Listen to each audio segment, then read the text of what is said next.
Hello सांग मैंने आपण कौन पतला देखा जाउछंती आपनको कौन सब बेले पतला खाउनुकरे देहर किछि लागुनी एमिति सुनिबा को मिलुछि ताहेले आसंतु जानिबा मोटा केमिति हबा।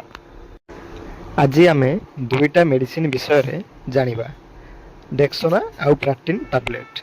एही मेडिसिन विषय रे आपण माने आगरु सुनिथिबे। आसंतु एहार व्यवहार एवं साइड इफेक्ट बाबद रे किछि जानिबा।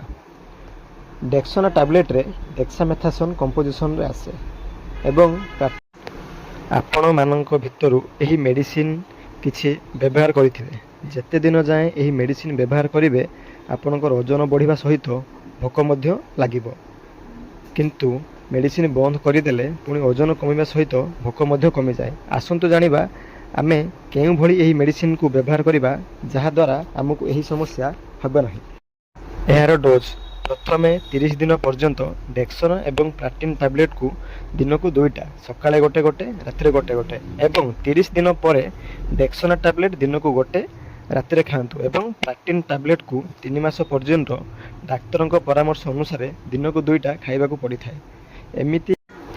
एमिति मेडिसिन खाइले आमको से समस्या आउ देखा जिवो नाही एवं एही मेडिसिन खाइबा समय रे प्रोटीन युक्त खाद्य जेमिति काजू किशमिश आलमंड बादाम यही सब खाद्य खाइले आमको बहुत शीघ्र ओजन बढ़िबा देखा जाय थाए। आसंतु जानिबा एहार किछि साइड इफेक्ट।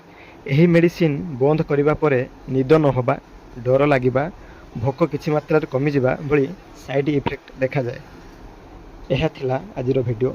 जदि आपनकु एही वीडियो भलो लागिछि चैनल को सब्सक्राइब करंतु, वीडियो रे लाइक एवं कमेंट करबा को भूलंतु नाही। नमस्कार।